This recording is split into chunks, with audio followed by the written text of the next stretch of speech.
In my mind, I can imagine a dream bike. It has all the features that I'd like in my old bike, plus all the new technology that has developed since I got my old bike. When I found out that I could order a custom bike the way I wanted it, from the color to the main components, I jumped at the chance. At a certain level, most high-end bikes are good. So what is it that sets them apart? After all, a bike is more than the sum of its parts. It's an experience. So let me tell you about my experience with my new Ridley Helium SLX.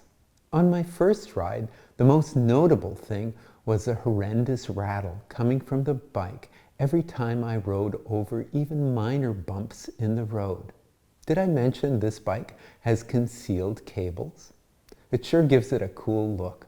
After a simple shake test, I was able to determine that the noise was coming from an internal cable rattling around inside the down tube. The usual solution is to wrap all the internal cables in foam to prevent them from making noise if they rattle inside the frame.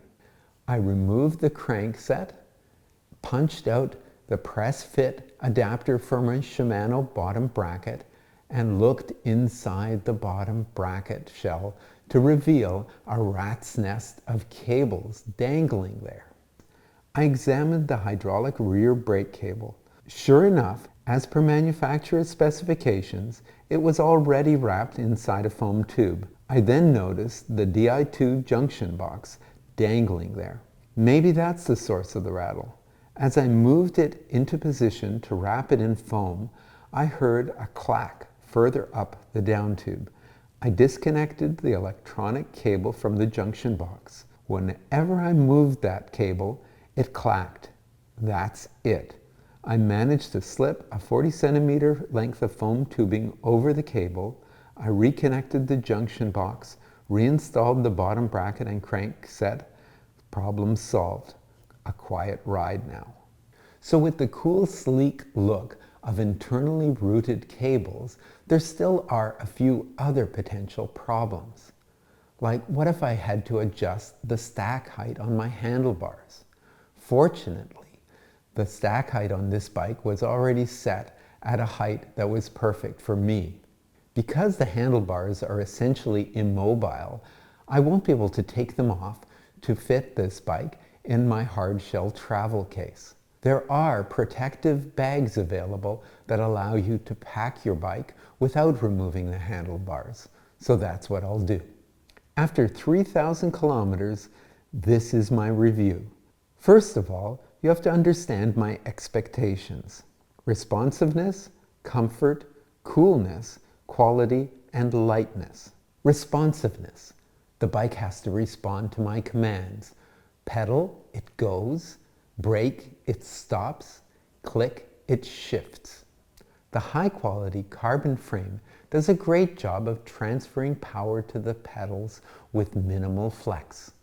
Hydraulic disc brakes help respond instantly to changes in terrain, inspiring confidence at high speeds. Di2 electronic shifting means precise, repeatable gear changes, click after click, almost 3,000 kilometers before having to recharge my Di2 battery.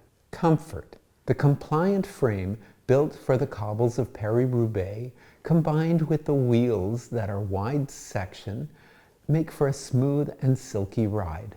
The flat top handlebars make for a very comfortable riding position with hands on the tops.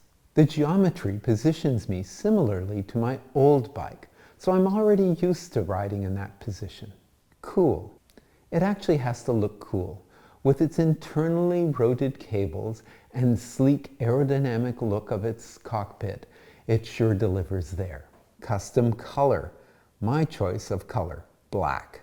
Even the name Ridley. Founder Joachim Merz was inspired by filmmaker Ridley Scott, famous for Alien and Blade Runner movies, and since the name Scott was already taken, it was Ridley he chose. Quality. This Belgian company has been building high-quality bikes for world-class cyclocross and road racers since 1997. 15 world champions in cross and sponsoring the powerhouse Lotto Soudal World Tour team. Lightweight. The frame tips the scale at 780 grams. So does it deliver? Responsiveness. Yes. Comfort. Yes. Coolness. Yes. Quality. Mostly. Initial build was okay, but they should have padded the internal Di2 cables to prevent noise. There were some paint blemishes. The original saddle arrived with peeling leather. They did replace it. Lightness. Frame, yes. Bike, not so much. For such a lightweight frame, it was a little disappointing to find the final build weight of the bike at almost 8 kilograms. It's not uncommon to have even high-end bikes ship with less expensive, heavy training wheels. The Fulcrum Racing 700 wheels are spec'd at 1,800 grams, not very light. Further disappointment comes with some minor component downgrades, like Ultegra discs and cassette on an otherwise Dura-Ace spec, Cirrus aluminum handlebars, stem and seat posts. These contribute to a little excess weight. Not a deal breaker, just disappointing. After all, bikes are built with a sensitive retail price in mind, and this is what happens. So I chose to buy some aftermarket carbon wheels from Hunt to bring my dream bike closer to my expectations. Watch for my review on these wheels. After 2,795 kilometers, I finally had to recharge my Di2 battery. I upgraded my wheels, the bike is quiet and predictable, and yes, I am happy with this bike.